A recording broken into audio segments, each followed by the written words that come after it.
Pessoal, hoje na nossa live nós vamos conversar um pouquinho do Covid e também sobre ciência.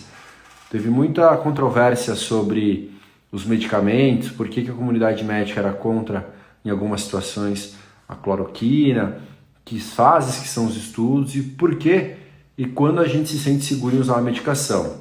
Eu tô aqui, tá eu e o Fabrício Carvalho, nós estamos juntos hoje, ele tá aqui com a gente, infectologista, e o Ari Serpa vai estar na Austrália.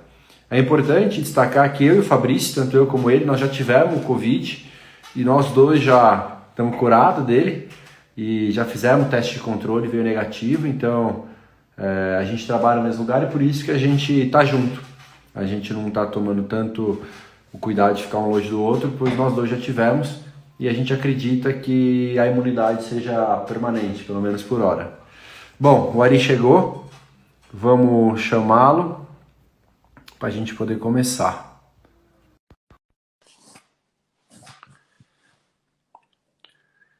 Ele está aqui, vamos aguardar a resposta. Fabrício, obrigado mais uma vez aqui tá com a gente. Ó o Ari aí. Tudo bom? Tudo bem? Você está me escutando bem? Como é que você está? Vocês conseguem me ouvir também? Sim, Conseguimos sim. Ouvimos bem. Tudo certo. E aí? Boa noite. Bom dia. Boa aqui. noite. Aí é bom dia ainda. Que horas são aí na Austrália? Exatamente. 10h30 da manhã. Ah, então tá bom. Estamos 13 horas na frente aí. Que legal. Ari, antes de começar um pouquinho, me fala um pouquinho da sua experiência aí, o que você está fazendo aí na Austrália, qual que é o seu trabalho, qual que é a sua atuação aí pra gente. Não, na verdade, eu vim aqui para fazer pesquisa, né? A minha atuação seria uma coisa completamente diferente. Acho que como todo mundo aí, o Covid mudou a vida de todo mundo, né? A minha ideia era vir aqui, para quem não sabe, eu sou um pesquisador clínico intensivista, então eu vim para a Austrália porque a Austrália tem talvez o melhor, se não o melhor, um dos melhores sistemas de medicina intensiva e UTI do mundo, né? E eles têm um grupo aqui que chama ANZIC-RC, que é um grupo da Austrália e da Nova Zelândia, que só faz pesquisa na área de terapia intensiva. E hoje talvez seja o grupo que tem aí a maior relevância na área de terapia intensiva em pesquisa clínica, junto com os americanos. E eu vim para participar desse grupo, aprender com eles, a gente fazer algumas coisas juntos. Mas aí, quando a gente chegou aqui em fevereiro, na sequência, o Covid aí explodiu no mundo como um todo e mudou toda a perspectiva nossa aqui na Austrália também. A Austrália hoje ela está bem calma em relação ao resto do mundo, por vários motivos que a gente pode discutir também, que eles falam muito aqui. Então, a gente tem hoje na Austrália menos de 40 casos por dia, e aqui no estado em específico, menos de 20 casos por dia. Então, eles já estão falando até num conceito de crush the curve, que é acabar de destruir a curva por vários motivos. Então, a gente tem algumas coisas em coronavírus acontecendo aqui. E aí, meu foco acabou mudando completamente do que eu fazia, porque tudo parou. Está tudo parado aqui, como no Brasil. Então, todos os estudos clínicos que estavam sendo feitos estão parados, todas as pesquisas estão paradas.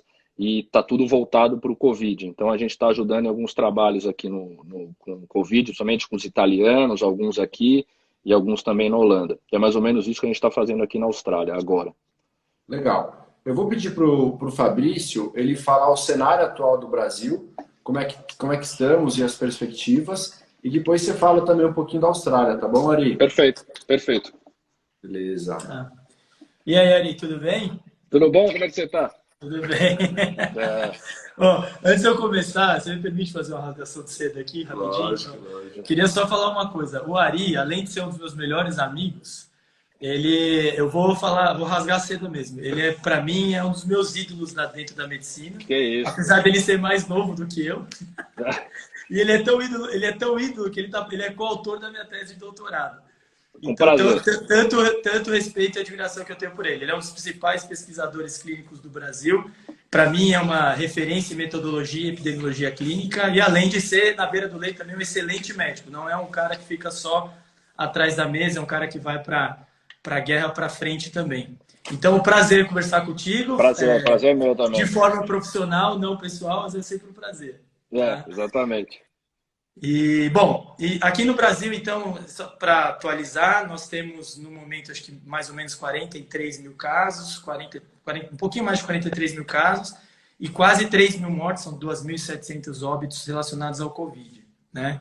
E do ponto de vista epidemiológico, o que a gente tem notado é que há uma mudança, né, do padrão, do perfil de pessoas que têm ficado doentes com Covid no Brasil, principalmente aqui em São Paulo, que foi onde começou, por onde entrou a epidemia no Brasil. O que a gente o que tem observado é que, primeiro, né, no início da epidemia, os primeiros hospitais aonde tinham acontecido os casos eram hospitais privados aqui de São Paulo, e nesses hospitais privados, o que tem se notado é que a quantidade de casos que internam e a quantidade de casos que vão para a unidade de terapia intensiva tem diminuído, tá? Ao passo que no serviço público, no SUS aqui no Brasil, a quantidade de casos tem aumentado progressivamente, que é um processo natural de acometimento, tendo em vista o método de sistema de saúde que a gente tem no Brasil e por onde foi a entrada da doença no Brasil. Como a doença entrou através de pessoas que tinham intercâmbio de viagens, então é natural que agora, quando ela tornar-se uma doença doméstica, né, a epidemia tomasse dados e números domésticos, que essa epidemia transicionasse para as pessoas de outras regiões da cidade, principalmente da periferia. E não vou entrar em mérito social, nada disso, mas é um fato, né, que as pessoas das classes mais altas têm condição de manter o distanciamento social, respeitar as regras de distanciamento social, e quanto menor a renda, quanto menor a viabilidade social das pessoas, mais difícil é manter essas medidas de restrição, e obviamente isso ia acontecer, então os números estão crescendo nessas regiões agora. E vale lembrar também que aqui no Brasil a gente ainda continua tendo problemas com a notificação da doença, com os números reais da doença, porque é claro que a gente tem casos subnotificados aqui. Então, possivelmente, o denominador, né, da letalidade da doença é maior do que esses 43 mil, a gente deve ter um maior número de casos, mas, assim, não sei se proporcionalmente, mas também devemos ter um número maior de óbitos do que realmente está notificado. Proporcionalmente, eu acredito que a letalidade é até mais baixa do que isso, tem tudo para ser mais baixa, tendo em vista que 81% dos casos são casos de sintomas leves a moderados, né? E isso nas cortes mundiais. Então, isso tem tudo para acontecer aqui também. Então, acho que esse que é o panorama epidemiológico aqui no Brasil hoje. E aí, Ari, como é que estamos aí? Bom, aqui a gente está estou checando até aqui agora, a gente está com 6.645 casos e 70 óbitos. Daí, uma letalidade bem baixa. Quando a gente chegou aqui em fevereiro, a Austrália estava funcionando normal, né? Não tinha, se falava em coronavírus, mas estava funcionando normal. E foi a partir de março que começaram a ser tomadas algumas medidas que foram bem mais agressivas do que aí no Brasil, né? Então, acho que aqui também foi tomado basicamente com base nos governadores, né? Os governadores dos estados australianos que começaram com as medidas mais extremas, mas foram feitos em estágios, começaram com estágio 1, 2 e 3. O estágio 1 era basicamente aglomeração de 500 pessoas, depois reduzia para 100, até que chegou no estágio 3, que é o que a gente está hoje, que basicamente está tudo fechado, restaurante, só para takeaway, delivery, esse tipo de coisa, e o distanciamento social, você pode sair de casa para compra, saúde, exercício ou trabalho essencial, que eles definem. Aqui tem uma regra, tem uma lista de trabalhos essenciais. Então, eles conseguiram, e a política de testagem aqui está bem agressiva. A gente tinha até pouco tempo atrás 14 mil testes por 1 milhão de habitantes, era uma das maiores do mundo nos países que a gente tem, e hoje subiu para 18 mil testes por 1 milhão de habitantes. Então, eles estão testando bastante, e o governo aqui está sendo bem transparente também. Tem tanto o Estado quanto o governo federal, eles têm aplicativos e tem como você fazer o tracking de como está acontecendo na sua região. Então, você consegue saber exatamente quantos testes foram feitos, quantas pessoas foram diagnosticadas, quantas foram confirmadas como contato com alguém, quantas foram confirmadas como não contato. Então, a Austrália tem a minoria dos casos dentro da Austrália são de transmissão local, de comunidade. Então, é isso que deixa eles um pouco mais tranquilos. A Austrália tem um perfil bem claro, que o grande número dos casos aqui é overseas, é de fora. Grande parte dos casos. E o que eles fizeram, que aqui é o grande benefício deles serem uma ilha e serem isolados do resto do mundo, que pode ser um problema durante o dia a dia, porque é mais difícil para se locomover, etc.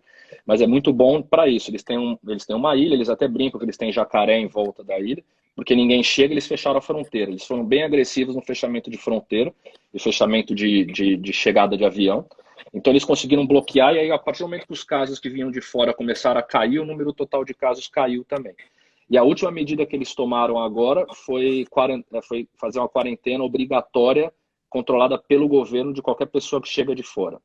Então, se você chega de fora na Austrália hoje, que já está basicamente fechada, você fica hospedado num hotel do governo, com controle do governo, por pelo menos 14 dias e é testado. Tanto que a gente teve recentemente aqui no estado de Vitória 19 casos em um dia, dos quais 9 tinham sido de pessoas que estavam quarantinadas obrigatoriamente em hotel, que tinham retornado de fora. E dessas 9, 7 tinham vindo de um cruzeiro. Então aqui o início, o problema era exatamente esse. Dos cruzeiros, tem alguns ainda em Sydney que estão atracados lá esperando para descer e que está uma briga do governo se vai descer ou não, porque eles sofreram, principalmente Sydney, sofreu muito com os cruzeiros que estavam chegando lá e as pessoas trazendo de dentro. Então aqui está bem agressiva a política, não se fala ainda em retorno, a quarentena foi estendida até 11 de maio, e se fala só que talvez alguma coisa depois disso pode avaliar retorno de escola, gradual. Mas a gente hoje está bem controlado aqui e eles estão se baseando somente na política de teste agressivo e a população colabora muito, é o que o Fabrício falou. Diferente do Brasil, aqui como a população tem uma condição socioeconômica um pouco melhor do ponto de vista geral da população, existe maior capacidade de distanciamento social.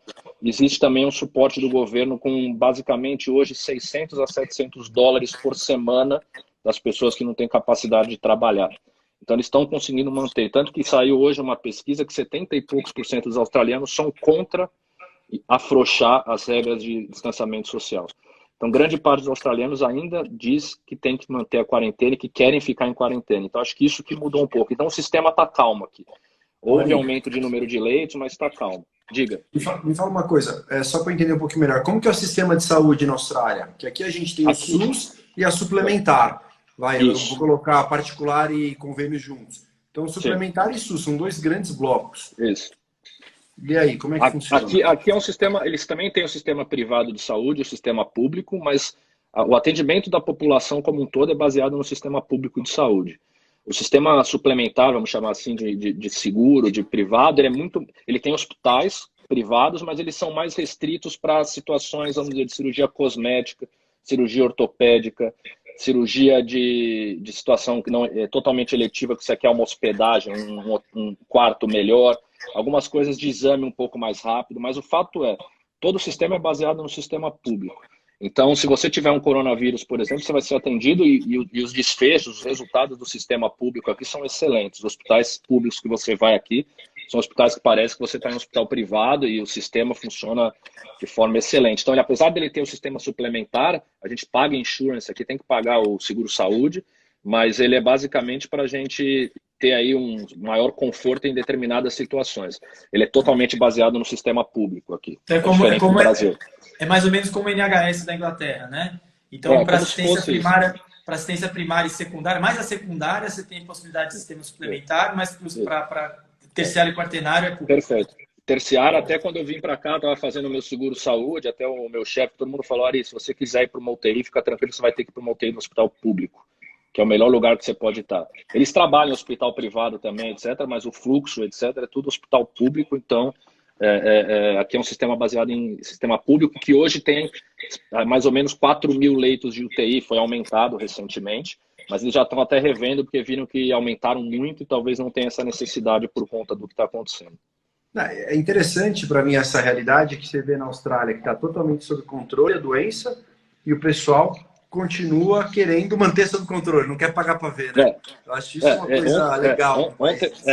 Ontem mesmo eu fui aqui numa lojinha de conveniência aqui atrás, comprar algumas coisas com a minha esposa e a gente estava conversando com o atendente da loja e ele, que supostamente seria uma pessoa que está atendendo numa loja, que a gente pensaria no nosso preconceito, seria uma pessoa que tem um pouco menos de educação, etc. Muito pelo contrário. Ele mesmo fala, não, a gente tem que manter o distanciamento social, as pessoas respeitam, aqui tem que ficar assim mesmo, todo mundo fica em casa, ninguém sai. Então está sendo feito dessa forma aqui. Bom, agora vamos partir um pouquinho para a segunda parte e falar mais sobre o tema, que é sobre ciência, sobre pesquisa e sobre os medicamentos, tá? Eu queria que, primeira coisa, Ari, você explicasse para nós, para as pessoas, que não é todo mundo que é médico aqui, o que é medicina baseada em evidência? Por que a gente atua dessa forma e o que isso representa na nossa prática clínica? Já. A questão é, medicina baseada em evidência foi um termo que surgiu, sem ser muito técnico para as pessoas conseguirem também pegar tudo, surgiu em 1992, porque antigamente a medicina era muito feita baseada no que a gente aprendia, né? As pessoas aprendiam dos professores, a experiência pessoal, eu fiz isso e funcionou, eu fiz aquilo e funcionou.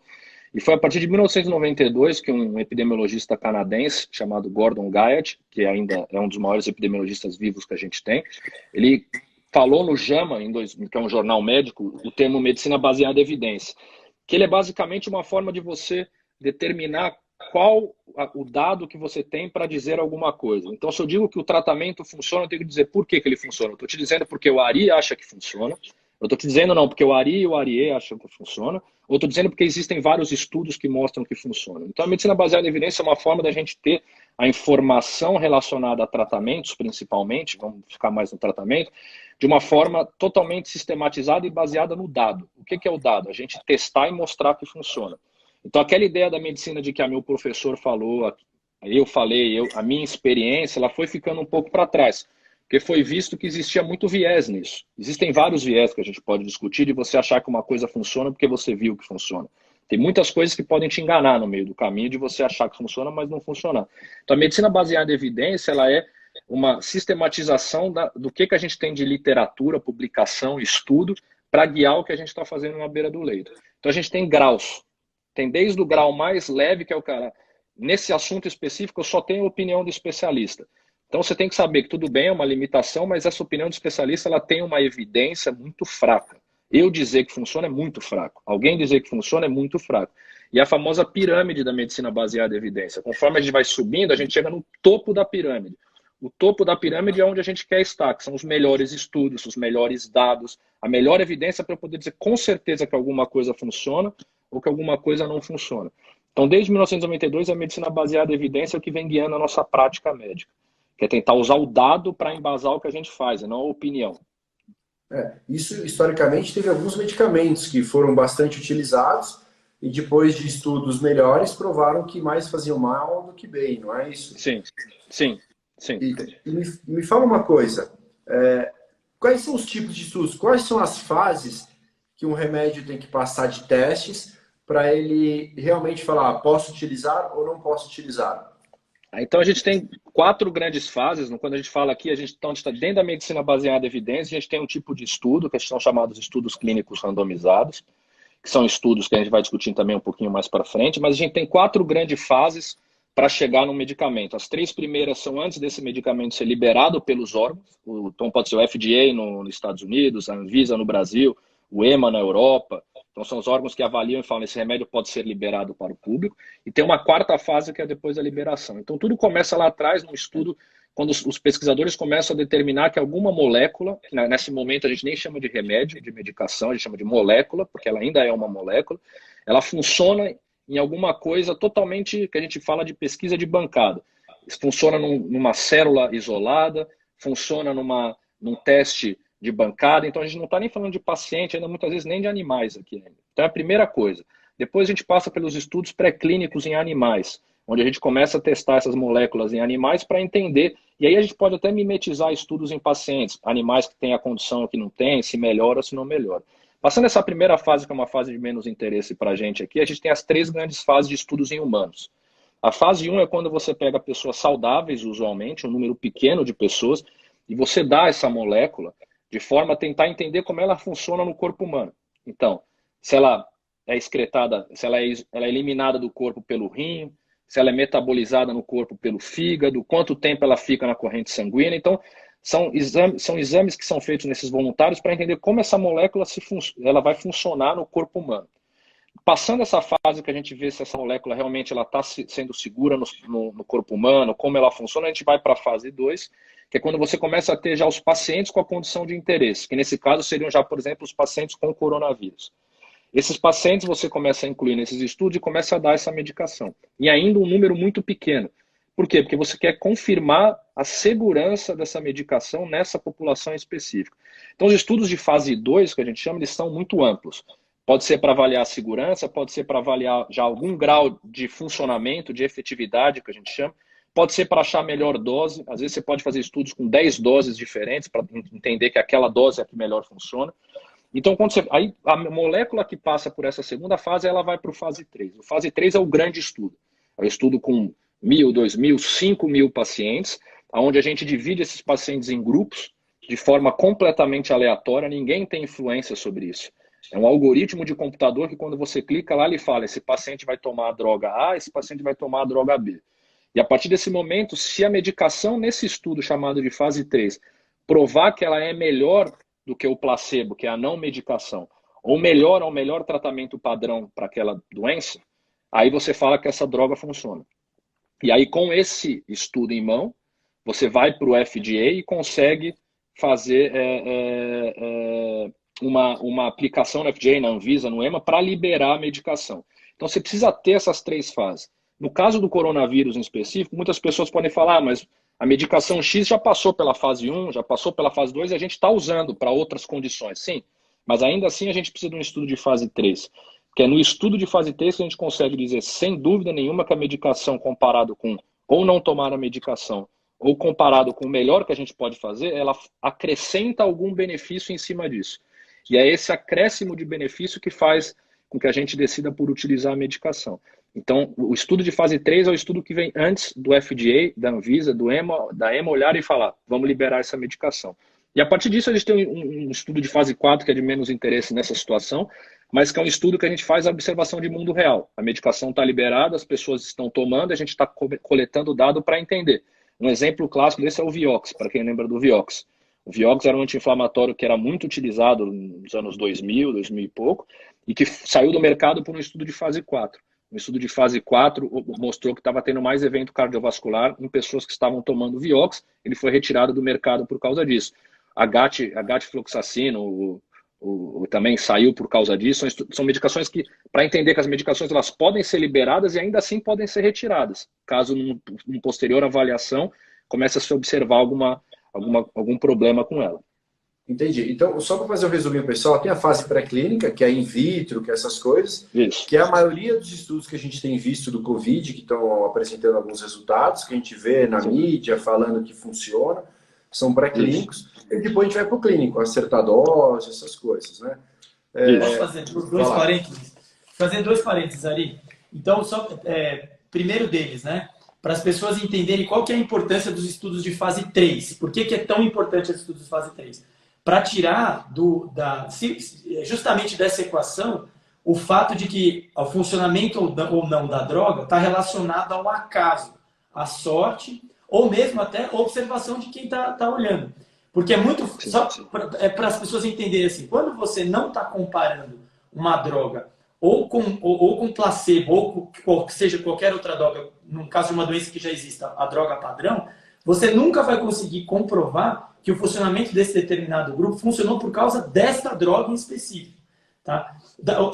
O primeiro estudo randomizado que a gente tem notícia é de um navio, um navio mercante inglês, em que o cirurgião barbeiro do navio fez com que deu um soro que tinha vitamina C para as pessoas lá, para saber se funcionava para tratar escorbuto. Então ele pegou 12 caras, dividiu em 6 duplas, em 3 duplas ele deu suco de laranja e outras 3 duplas ele não deu. E deu a mesma dieta, o mesmo horário de sono, tudo igual para tirar o viés. E ele viu que essas 3 duplas melhoraram. E é justamente isso que a gente está as pessoas, né, os pesquisadores tentando fazer com essa droga agora. Então é comparar, por exemplo, a cloroquina com não dar nada, né? Só que quanto a essa exposição da droga, essa promessa de milagres da droga, fica muito difícil convencer, pode tornar muito difícil a pessoa se convencer de que não tomar nada, nesse momento, é tão eficaz quanto tomar cloroquina. Porque a gente não tem dado. Então, olha quão é importante o estudo de fase 3, nesse caso, no nosso caso, nas nossas circunstâncias que a gente está vivendo. Todos os dados que a gente está que estão se prometendo em relação à maioria das drogas, com exceção de uma, né, que a gente já tem um ensaio clínico, pelo menos controlado e randomizado, não duplo cego, mas controlado e randomizado, tudo isso é baseado em dado pré-clínico. É tudo vitro. Você olha no vitro e olha. E o resto é série de casos. Ou seja, não teve ninguém para comparar, não teve um grupo para comparar para saber se essa melhora descrita é sorte, é acaso. Né? Não é isso, Ari? Acho que é isso, né? Sim, eu acho assim, Ari, até para complementar, para ficar mais simples para as pessoas, quando a gente fala em estudo randomizado, A randomização ela é um simples processo para sortear os pacientes para qual grupo eles vão. Então, o paciente não sabe para qual grupo ele vai, o médico que está cuidando dele não sabe para qual grupo ele vai, ninguém sabe, só quem sabe é o algoritmo que está dentro do computador. Quando a gente clica no botão para randomizar esse paciente, ele vai dizer para a gente se ele vai para o grupo A ou B. Esta é a única forma até hoje, não existe nenhum atalho para isso, infelizmente ou felizmente. O estudo randomizado é uma das maiores descobertas da medicina que a gente tem. Por quê? Porque ele é a única forma de você garantir que os pacientes dos dois grupos são iguais. E a única diferença é tomar ou não a medicação. É sofrer ou não a intervenção. Qualquer coisa disso, eu pego antes de tomar e depois quem tomou, eu separo de forma, você tomou observacional. Se não tem randomização, você pode até separar em dois grupos. Você pode até tentar fazer múltiplas coisas para tentar ajustar, que a gente fala. Mas a única forma de você garantir que você está fazendo a coisa correta para dizer que uma droga funciona ou não é com estudo randomizado. Porque a gente tem 4 grandes possibilidades que o Fabrício falou. A primeira possibilidade é o paciente vai melhorar de qualquer jeito. Se você der droga ou se você não der droga, ele vai melhorar. Igual as gripes convencionais. É aquele paciente que não vai melhorar, exatamente. A gente tem o paciente que não vai melhorar de jeito nenhum, que é o que a gente chama de paciente que está condenado em estudo. Apesar de tudo, der remédio, não der remédio, ele vai morrer. E você tem o paciente que vê porque ele tomou o remédio e não sobreviveria se ele não tivesse tomado. E você tem o paciente que vai morrer porque ele tomou o remédio e não teria morrido se ele não tivesse tomado. Numa situação de desespero como o coronavírus, as pessoas conseguem enxergar só 2 opções, que é, se eu tomei o remédio e melhorei, é porque o remédio me salvou. E se eu tomei o remédio e morri, é porque eu era muito grave. Ninguém pensa que tomou o remédio e morreu porque o remédio matou, ou que melhorou independente do remédio. E a única forma da gente dizer isso são com os estudos randomizados.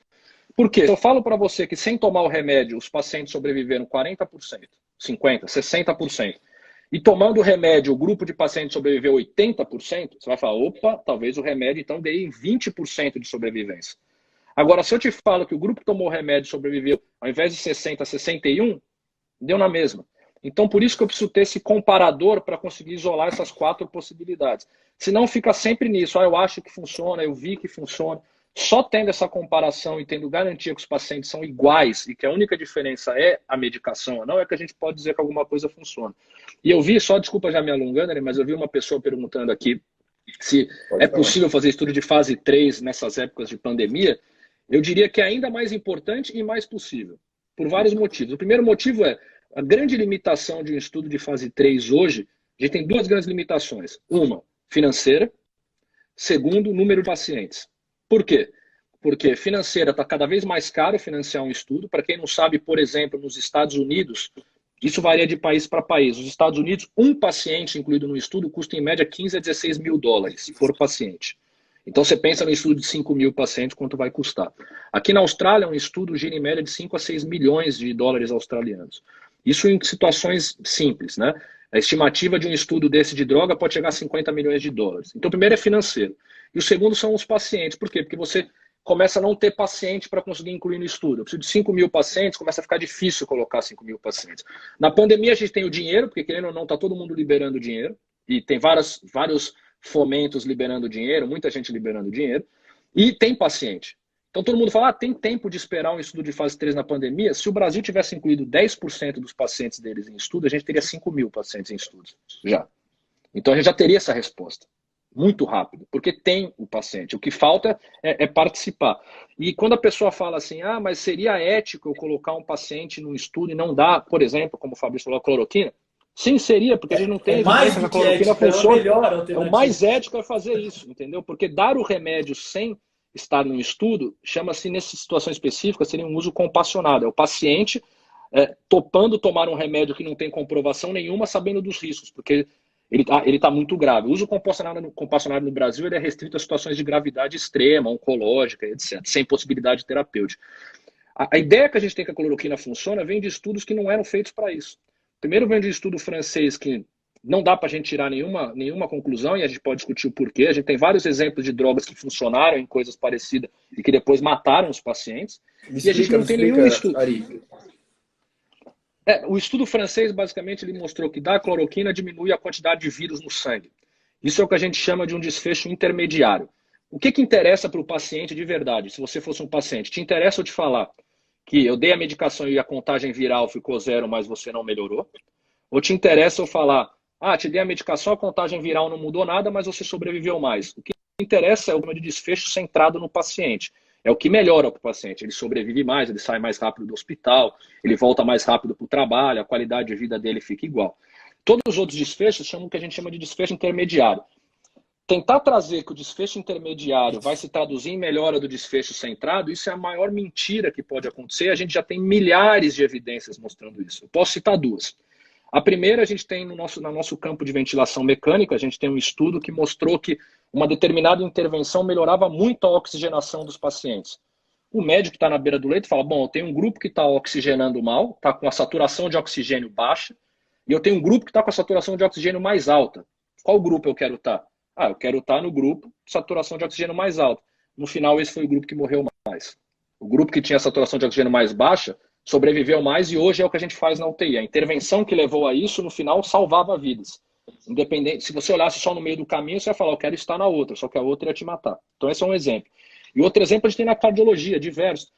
Qual que é a principal causa de óbito num paciente que tem uma doença cardiovascular muito grave? A arritmia.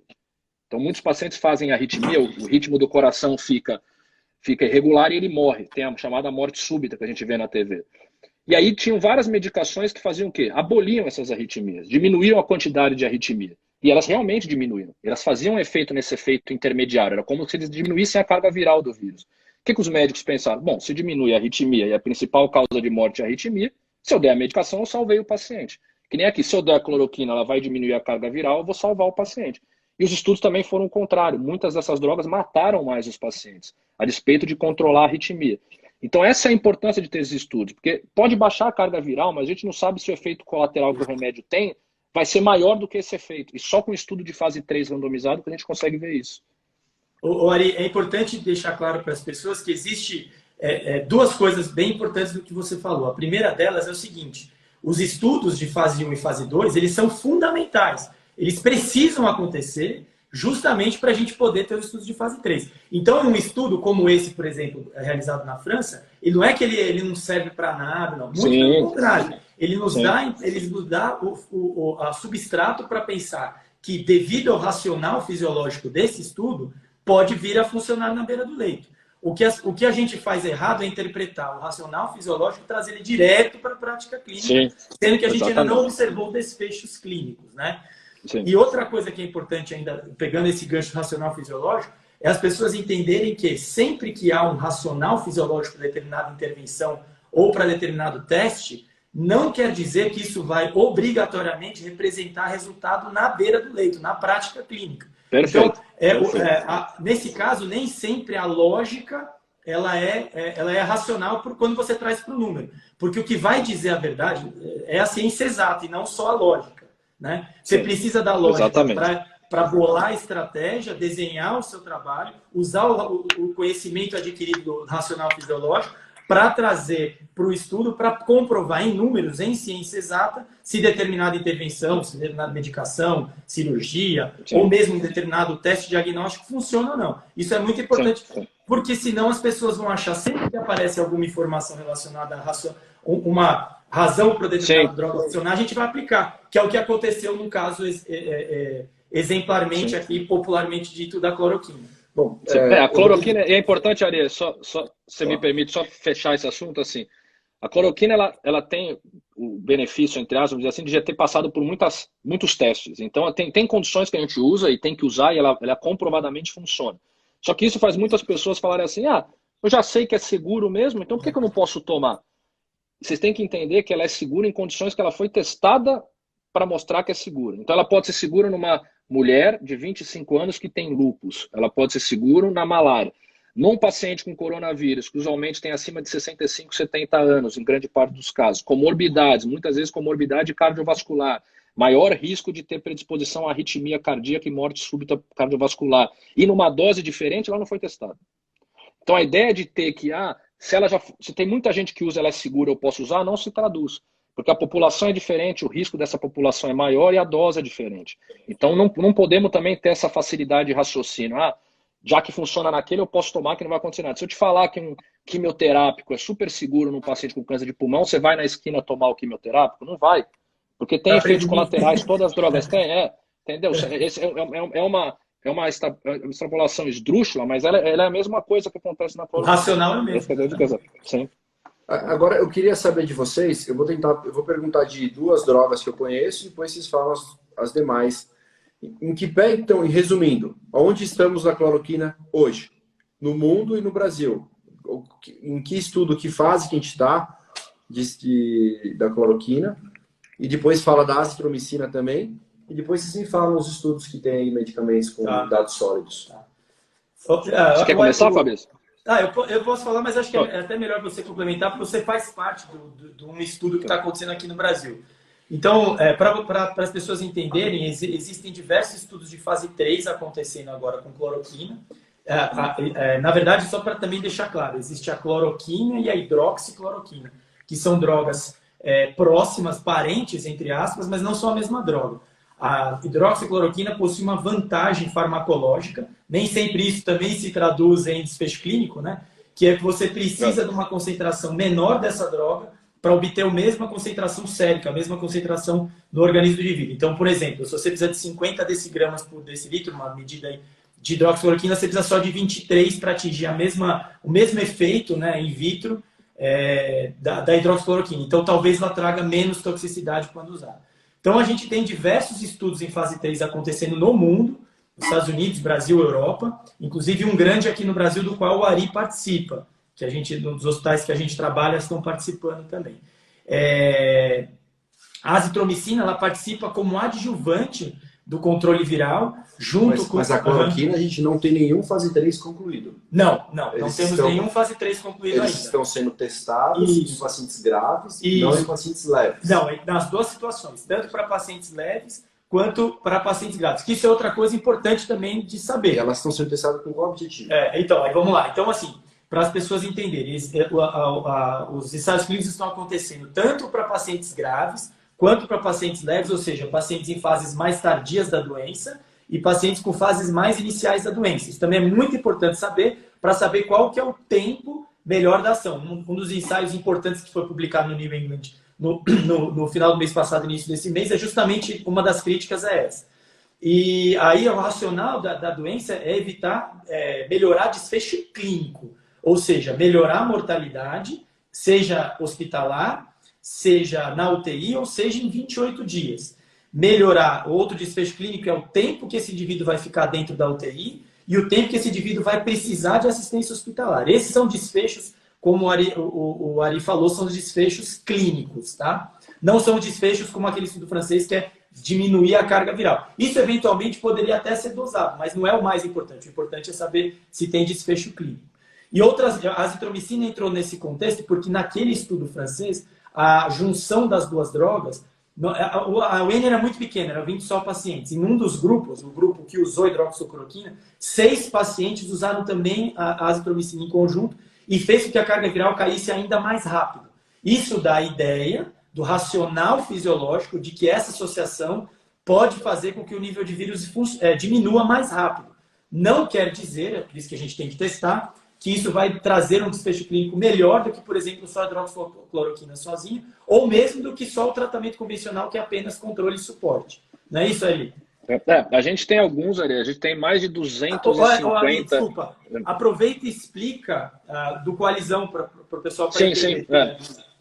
A gente tem mais de 250 estudos clínicos de fase 3 nesse momento acontecendo no mundo. O que pode ser bom, mas também pode ser ruim pela falta de colaboração entre eles. Mas a gente tem alguns grandes estudos acontecendo. Em relação específica à cloroquina, nos Estados Unidos tem um estudo grande, capitaneado pela Universidade de Vanderbilt, em Nashville, que já está colocando um número considerável de pacientes. E tem, para mim, o estudo que vai ser o primeiro a sair, que é o Recover do Reino Unido. Esse, para mim, vai ser o primeiro estudo de cloroquina que vai sair e vai parar com todos os outros ao redor do mundo, porque se ele for positivo, ele vai parar porque funciona e a gente vai ter que dar. Se ele for neutro, que não funciona, a gente vai parar porque não vai adiantar nada. E se ele for pior, nós vamos ter que parar também. Já tem mais de 5 mil pacientes nesse estudo do Reino Unido. A expectativa é que os primeiros resultados saiam agora em maio, junho. E acho que, na minha opinião, esse é o primeiro estudo que vai vir mostrando alguma coisa da cloroquina e vai interromper todos os outros estudos ao redor do mundo. No Brasil específico, a gente tem uma colaboração chamada Coalizão, que é uma colaboração feita pelos grandes hospitais de São Paulo, mais a BRICNET, que é a rede de pesquisa em terapia intensiva do Brasil, que é uma rede que vem ganhando muita notoriedade, fazendo estudos aí de bastante qualidade, em colaboração com o Einstein, com o Sírio, o ABP, o HCOR, Moinhos de Ventos também em Porto Alegre está ajudando. Então tem vários hospitais que se uniram em prol de fazer um grande estudo, e isso foi muito interessante porque foi um estudo que a gente conseguiu colocar para funcionar em uma semana. Então uma coisa assim, as pessoas não têm ideia do tempo que demora para desenhar e colocar um estudo clínico para funcionar, são meses. Esse estudo foi colocado em uma semana. Em especial, a cloroquina tem dois estudos, o Coalizão 1 e o Coalizão 2. O Coalizão 1, ele é focado nos pacientes leves, que a gente chama. O que é o paciente leve? É o paciente que tem coronavírus positivo ou suspeito, e suspeito aqui é o paciente com sintoma típico e tomografia típica. Então, aquele paciente que certamente vai ter coronavírus, mas a gente está priorizando aquele cara com diagnóstico confirmado de coronavírus, e ele é randomizado, de novo, sorteado para 3 braços.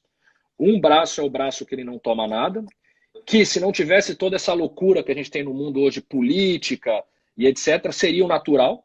Aliás, alguém toma alguma coisa aqui para gripe, ninguém toma nada para gripe, então seria o braço controle. Um braço toma só hidroxicloroquina e o terceiro braço toma hidroxicloroquina com a azitromicina. O desfecho nesse estudo é em 15 dias. A gente quer ver se após 15 dias do paciente ter sido incluído, se ele está melhor em relação ao que ele estava quando ele entrou. E como que isso é avaliado? É avaliado com uma escala da Organização Mundial de Saúde, que é uma escala para avaliar doenças virais em estudos clínicos. É uma escala de 7 categorias, que ela categoriza o paciente desde ele não estar no hospital e sem limitação diária, até ele estar morto, que é a categoria 7. E aí passa nesse meio do caminho por está fora do hospital, mas tem limitação, está no hospital, mas não precisa de oxigênio, está no hospital e precisa de oxigênio, está no hospital e está entubado em ventilação mecânica. Então a gente quer avaliar a melhora nessa escala em 15 dias, que basicamente é de dizer que o paciente que estava no hospital não está mais, por exemplo. O paciente que está precisando de ventilação mecânica não precisa mais. Então esse é o Coalizão 1, é o paciente com coronavírus que não precisa de oxigênio, ou que precisa de uma quantidade muito pequena de oxigênio no momento que ele é avaliado, menor que 3 litros por minuto, que é uma quantidade muito pequena que a gente usa. O Coalizão 2 já é para o paciente moderado a grave. É aquele paciente que também tem coronavírus, mas ele já precisa de mais auxílio para respirar. Ou de mais oxigênio, acima de 3 litros por minuto, ou ele já está entubado, precisando de ventilação mecânica, ou ele já está precisando de um suporte um pouco mais avançado. Esse paciente ele cai no Coalizão 2. E o Coalizão 2 ele sorteia para 2 grupos. Um grupo é a hidroxicloroquina e o outro grupo é a hidroxicloroquina com a azitromicina. Aí muita gente que está ouvindo a gente falar, mas por que então não tem o placebo? Por que então não tem o grupo controle no Coalizão 2? E aí, de novo, aqui a gente está colhendo as consequências dessa questão política, etc., e desse estudo francês que a gente teve das pessoas agora acreditarem que a cloroquina funciona. Quando a gente faz um estudo, a gente precisa ter 2 certezas. A primeira é que ele é ético, então ele precisa ter uma avaliação do comitê de ética. E a segunda é que existe equipoise. O que é o equipoise? O equipoise é a dúvida. É você perguntar para a pessoa e falar, você tem dúvida que esse tratamento funciona? Se ela fala que sim, você fala, opa, tem equipoise, eu posso testar. Infelizmente, no Brasil em específico, para o Coalizão 2, o equipoise não existe mais. Por quê? Porque a população, o ministério e todo mundo, e a pressão política acredita que você tem que dar alguma... Diferente do Reino Unido e diferente dos Estados Unidos, onde eles são comparados com nada. Mas no Brasil, se a gente fizesse o Coalizão 2... incomoda, né? Sim, para mim, como pesquisador, incomoda muito. A política está mudando a forma dos pesquisadores pesquisar. Aqui, o Coalizão 2, em muitas discussões, foi decidido que não teria braço controle, porque não teria como incluir paciente nesse braço. Primeiro, porque os pacientes talvez não aceitassem, porque eles iam achar que tem que tomar alguma coisa. E segundo, porque do ponto de vista político, etc., também já foi dito lá atrás que teria que tomar cloroquina. Então, como é que você vai falar que não tem que tomar num estudo? Isso é diferente dos Estados Unidos e do Reino Unido. Os 2 estudos, os maiores, Estados Unidos e Reino Unido, eles têm grupo placebo. Então, eles não têm a medicação em um dos braços. Por quê? Porque lá existe esse chamado equipoise. Lá existe essa dúvida, não existe essa... Existe a pressão popular, lógico que existe, mas não existe essa pressão como está existindo aqui. Então, o Coalizão 2, que é o nosso estudo hoje no Brasil, ele não tem braço controle por causa disso. Nossa posição atual, a gente tem no Coalizão 2 aproximadamente 80, 85 pacientes randomizados, incluídos, num total que a gente espera chegar em 450, mais ou menos. E no Coalizão 1, que é o de pacientes mais leves, a gente tem um pouquinho mais que isso, e a gente espera chegar em 650 pacientes. Tá? Então é essa a situação que a gente tem hoje. Mas eu tenho quase certeza que o primeiro estudo que vai sair vai ser realmente o estudo em inglês, o Recovery, que vai sair aí em maio, junho, que provavelmente já vai ter a resposta para essa questão. Ari, eu vejo o pessoal perguntando bastante de outras drogas. Ari, eu vou dar uma pincelada nas possibilidades das drogas e a gente vai falando do que apareceu. Bom, primeira coisa, né? A droga talvez que hoje seja a droga mais promissora... Desculpa. Só um recadinho. Nós vamos deixar essa live disponível 24 horas e no YouTube também. E, de novo, lembrando que eu e o Fabrício, nós já tivemos Covid, já estamos curados. Por isso que a gente está junto. Senão a gente não estaria junto, não. A gente é a favor do isolamento. Então, as outras drogas que estão aí em discussão são, na minha opinião, tanto pelo racional fisiológico e pelos estudos de fase 3 que já aconteceram em outros vírus que são similares ao SARS-CoV-2, que é o vírus do Covid-19, é o Remdesivir, que é uma droga americana, né, que está sendo produzida nos Estados Unidos, que provavelmente agora a Universidade de Chicago acabou de patrocinar um estudo relativamente grande, são 200 doentes, com 100 doentes para cada lado, para casos graves, que vai ser publicado possivelmente na segunda quinzena desse mês, no final da segunda quinzena desse mês, ou início de maio agora. E também existem outros estudos grandes lá com Remdesivir, talvez essa seja a droga mais promissora. Não vou entrar no mérito do mecanismo de ação, mas o racional fisiológico faz sentido, a disponibilidade dela, que é endovenosa para pacientes críticos, faz mais sentido ainda. Ela foi desenvolvida para pacientes críticos, né, para usar em outro vírus, que era o Ebola.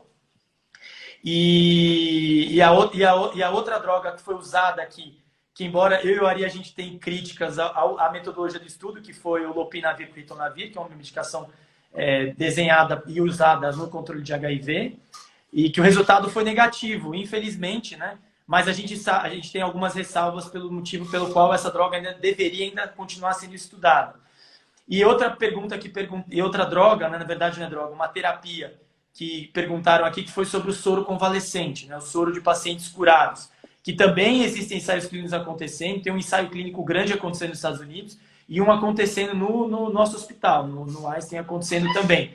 De novo, né? O racional fisiológico faz todo sentido, essa técnica tem mais de 100 anos, né, desenvolvida, já foi pensada inclusive lá no século XVIII para varíola, que é você pegar o sangue de pessoas que já curaram da doença, que têm anticorpos comprovadamente positivos, e selecionar, processar esse sangue, e infundir o soro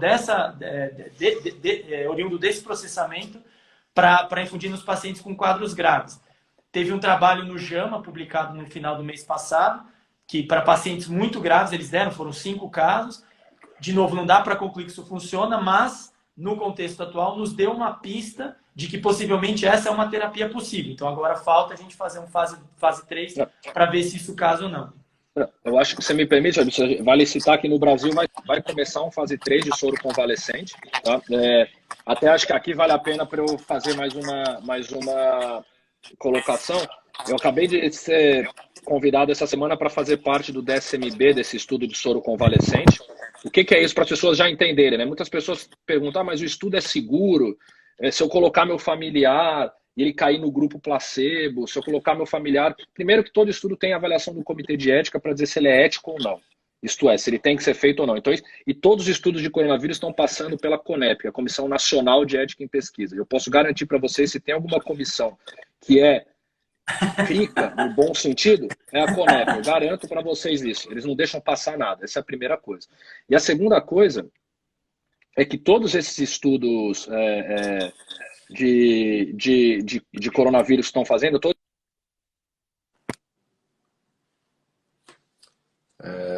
Só um minutinho, Ari. Eu acho que pulou a internet. Ari, só um minutinho. Voltou. Voltou? Você está me escutando, Ari? Você está me escutando? Eu não estou te ouvindo. Olha lá, ele vai voltar. Bom, pessoal, eu vou aproveitar que são 10h20, que o Ari saiu, eu acho que ele volta. Eu vou fechar a nossa conexão e eu já volto, para não ter aquele risco do Instagram derrubar a gente, tá bom? Então, eu vou fechar aqui e eu já volto, porque ainda tem muito assunto para discutir, né? eu quero discutir um pouco de vacina e diagnóstico também. Os estudos referentes aos testes diagnósticos, teste rápido, PCR e também as vacinas, tá bom? Já voltamos. Felizmente foi um quadro branco. Eu não tomei cloroquina, porque o Fabrício não deixou eu tomar. Olha.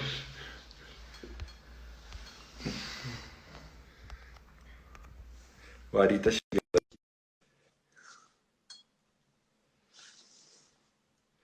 Ele tá entrando. O pessoal já tá chegando de novo. A gente estava falando de soro convalescente, né? Vamos falar do plasma. Fase 3 agora do soro com plasma. Obrigado, a Luana trouxe uma aguinha pra gente. Estamos aguardando o Ari chegar. Tem bastante amigo médico aqui. Agora, vocês podem começar... É que era muita pergunta, muita dúvida, principalmente do Gregório, do Tomás. Então, agora...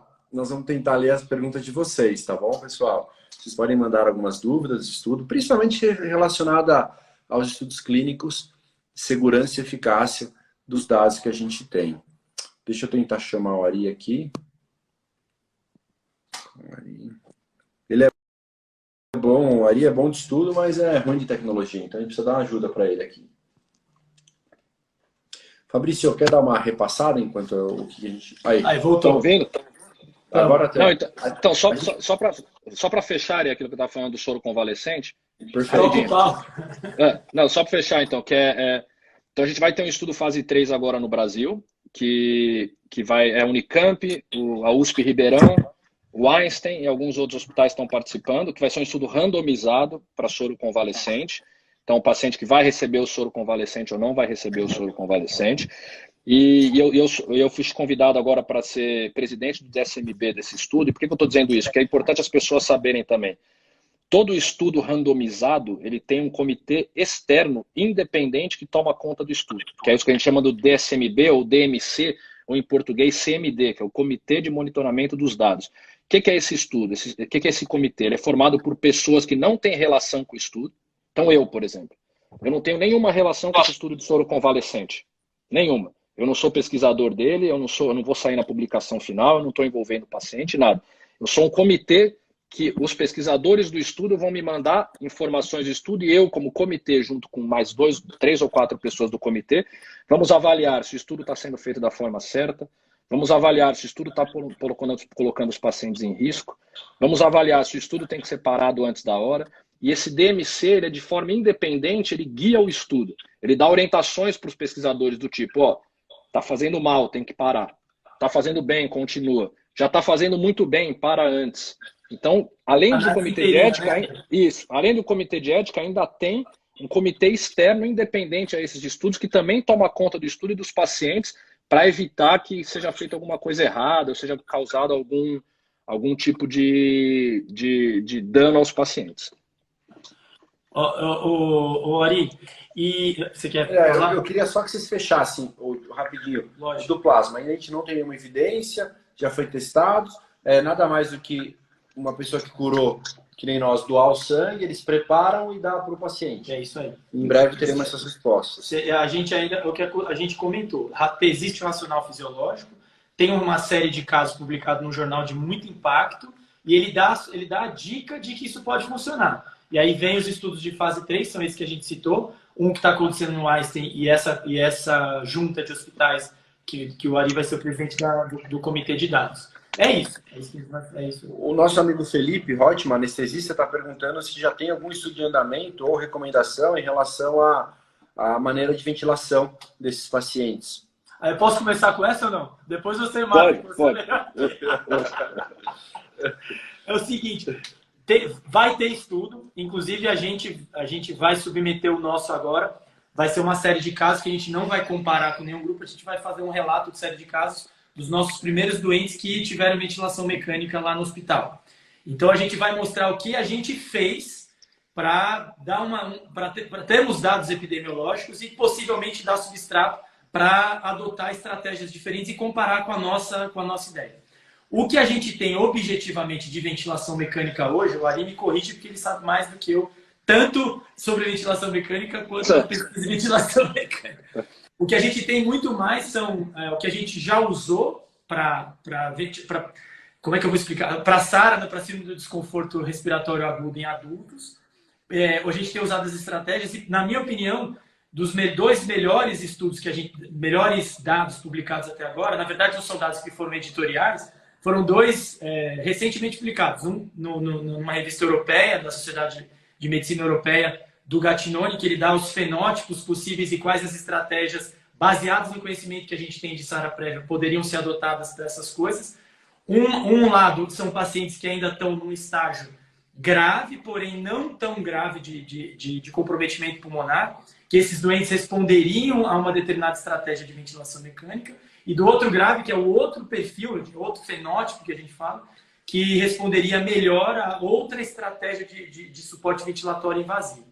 E a semana passada o editorial do Tobin, que saiu justamente do tipo de suporte que a gente ventilatório não invasivo para os doentes que ainda não tiveram grande problema com o trabalho respiratório. Na minha opinião, esses dois editoriais são brilhantes, porque eles sintetizam muito do conhecimento que a gente já teve de SARA prévia. Agora, dos estudos prospectivos, os ensaios clínicos que vão acontecer, o Ari pode falar muito melhor.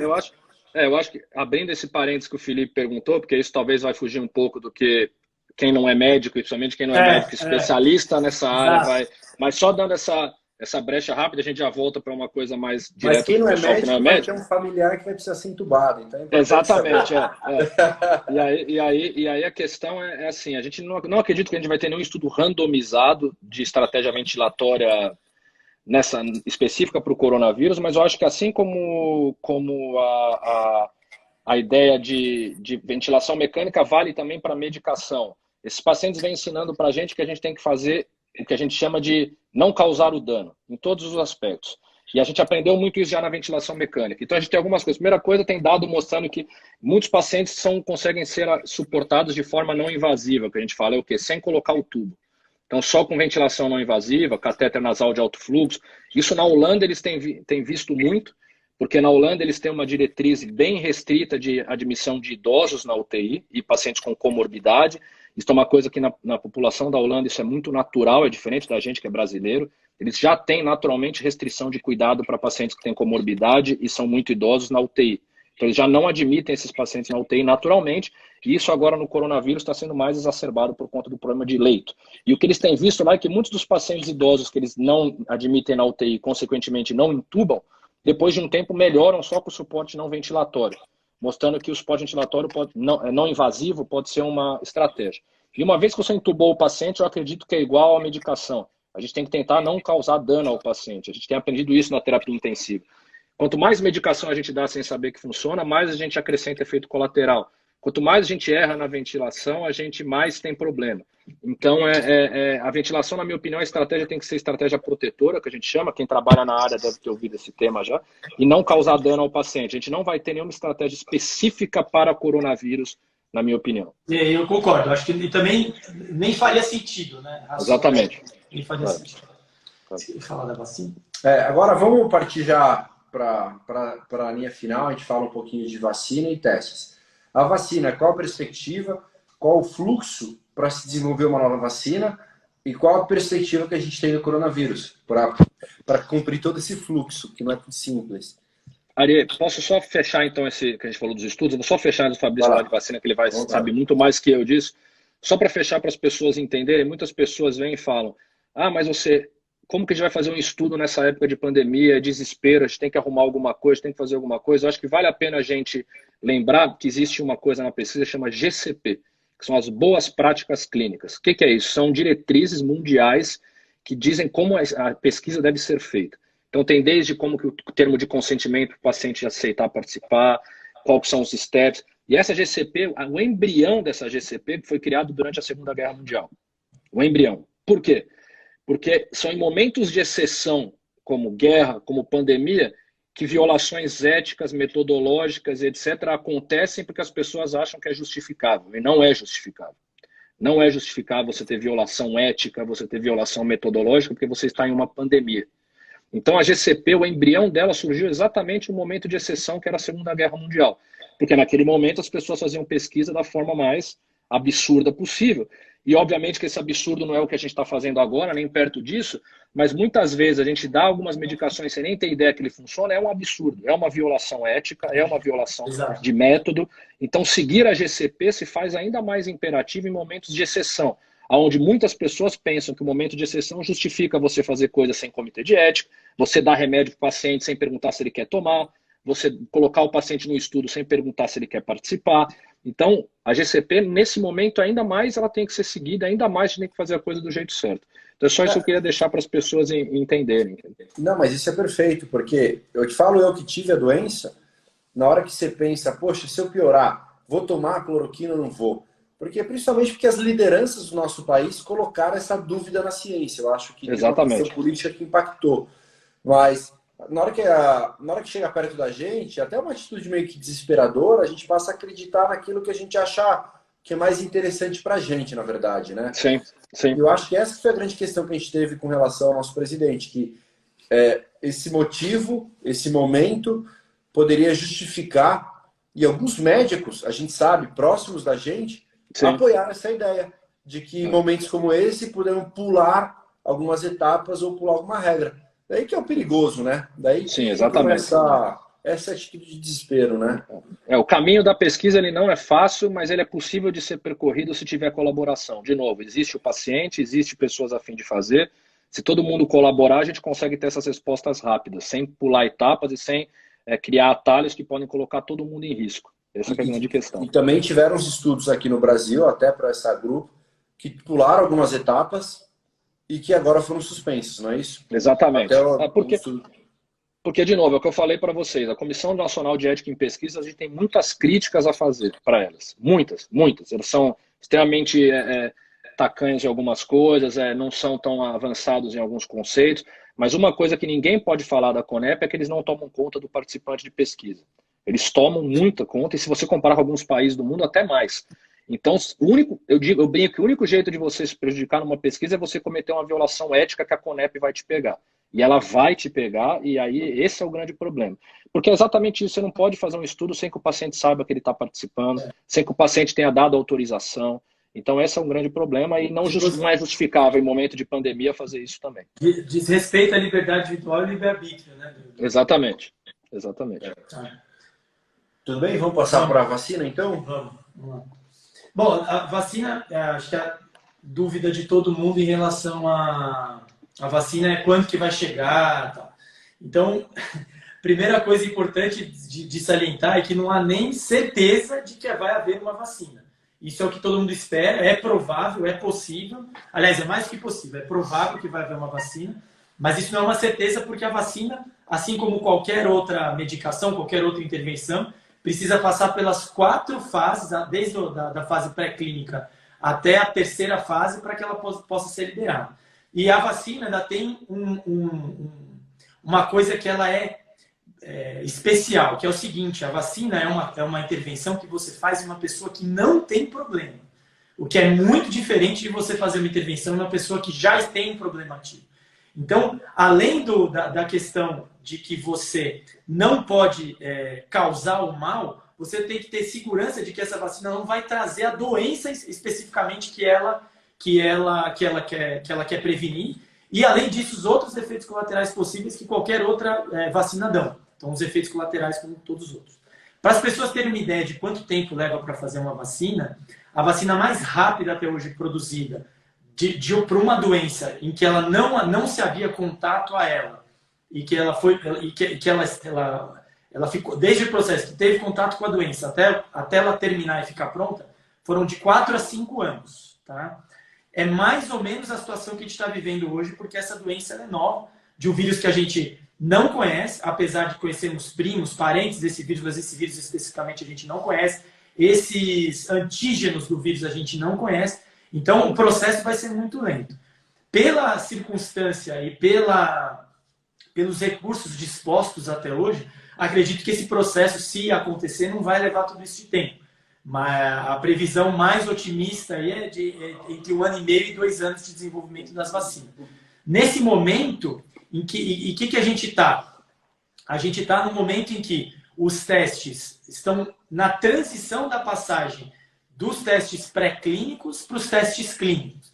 Então, as moléculas já foram desenvolvidas, elas já foram testadas in vitro, então, aparentemente, in vitro, no vidro, na bancada, como a Ari falou, ela funciona, e agora elas estão em testes com animais, né? Então, elas estão tentando comprovar sua eficácia clínica em animais.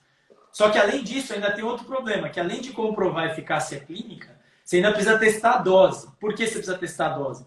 Para saber qual é o limite da toxicidade da dose e qual é o limite em que essa dose vai dar, que dê imunidade o mais tempo possível para o indivíduo. Para você não ter que revacinar as pessoas por mais vezes, né, ao longo dos anos, porque isso vai aumentar o número de custos e corre esse risco numa carência de cobertura de ter outro surto e outro microsurto, como a gente viu com o sarampo agora, há pouco tempo atrás, aqui no Brasil, especialmente aqui em São Paulo. Então, a gente está transicionando, as pessoas, né, os pesquisadores, estão transicionando da fase pré-clínica para a fase 1. Então, esse é o que a gente tem. Então, assim, não é uma coisa para agora, e ainda, não estou sendo pessimista, estou sendo apenas os dados, né? Não é uma certeza que vai se ter. É muito provável que se tenha vacina, mas esse processo não é rápido, isso vai demorar um pouco. E em um parênteses, um adendo, é que em momentos de crise sempre quer-se uma bala de prata, sempre quer-se uma coisa que mude a história da doença, que mude a história da evolução da epidemia. E possivelmente, talvez, isso já não é dado, isso é achismo. Como homenageando um amigo meu chamado Fernando, isso é achismo. Olhando a situação hoje, eu tenho a impressão que se houver uma intervenção que mude a evolução da doença, que mude a desfecho, é a vacina. Todas essas medicações, todas essas intervenções que a gente discutiu, se elas conseguirem fazer com que, por exemplo, uma mortalidade dentro da UTI atinja de 10% a 15%, que pode parecer muito pouco, mas para a gente que está habituado com intervenções em doentes graves, é muita coisa, né? A vacina pode mudar isso para muito mais. A vacina pode reprimir a doença, pode suprimir a doença. Então, essa é a minha impressão. Então, é muito mais importante o desenvolvimento, mais importante não, claro, mas talvez no que represente a mudança de desfecho, a mudança de paradigma, a mudança de evolução da doença, provavelmente a vacina vai ter muito mais impacto do que uma droga especificamente. Né? Não sei se o Ari concorda comigo. Eu acho a vacina... Fala aí. Me fala bem simples. Quais são os passos para se desenvolver e validar uma vacina? A vacina eu concordo com o Fabrício, a vacina ela segue mais ou menos o mesmo padrão dos estudos clínicos, tem particularidades muito pequenas que diferem do estudo clínico de medicação, mas tem que seguir as mesmas etapas, e como o Fabrício falou, tem um agravante com a vacina. Porque uma coisa é você estar internado na UTI com coronavírus e eu te propor te dar um tratamento ou não te dar, você aceitar ou não tomar essa medicação. Outra coisa é eu te dar uma medicação sem você ter nada. E essa medicação te causar algum problema. Então, a vacina, a gente está falando de pessoas saudáveis, tendo a sua vida normal, e que você vai dar uma medicação que pode induzir um dano. Então, isso é ainda mais grave do que no paciente que já está internado e já está com a condição. Então, por isso que os estudos de vacina são ainda mais difíceis, mas eles seguem basicamente com pequenos, etc. É a mesma que o Fabrício falou. E por isso, eu também concordo plenamente. Tem alguns estudos de vacina já colocando o paciente nos Estados Unidos, no Reino Unido e aqui na Austrália eles têm uma vacina que não é com vírus atenuado, que é uma vacina sintética, que eles estão acabando estudos em animais, eles têm a perspectiva de estudo dar certo em maio ou começo de junho colocar o primeiro paciente num estudo. Mas, de novo, é o que o Fabrício falou, tem que ser um estudo muito grande, porque você tem que ter certeza que você criou imunidade, tem que ser um estudo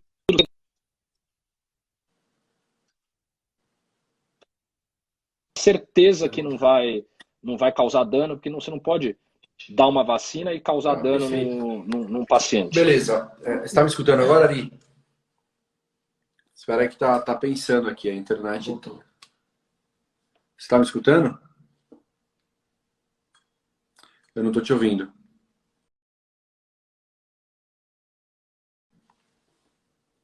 Bom, vamos esperar ele voltar.